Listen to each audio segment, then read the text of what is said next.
Viral ang videong ito sa isang jeepney sa Davao City na may karatula sa loob na libre ang pamasahe ng sasakay. Sagot na raw ito ng mamang tsoper na si Edwin Recososa.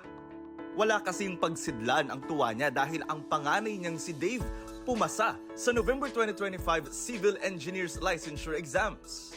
Yun talagang inisip ko na pag makapasa siya, gusto ko pong maglibre sakay para naman sa mga pasahero ko, makabawi ako sa kanila.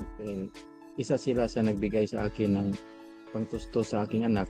Pangarap ko rin din noon maging engineer kasi kaya walang gera, hindi ka pag-aral. Sa kanya ko na lang binigay lahat. Hindi ko talaga inasahan na gawin talaga yun ni Papa ko po. Sobrang saya ko po.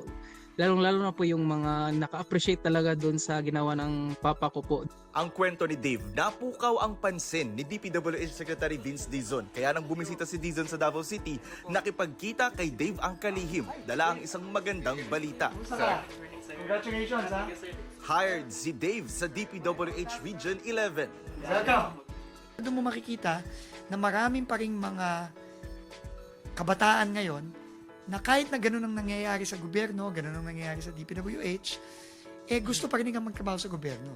Grabe akong kalipay good sir na hired din ko diretso na wala ko nag-expect na mag-start din ko as soon as possible karong January.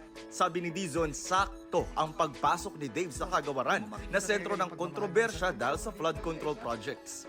Maganda yung pagpasok mo kasi marami tayong gagawin next year. Sobrang dami. Ang importante, kailangan natin ng fresh blood ba? Bago yung hindi ka mukha ni Bryce Hernandez. Kailangan natin magbago.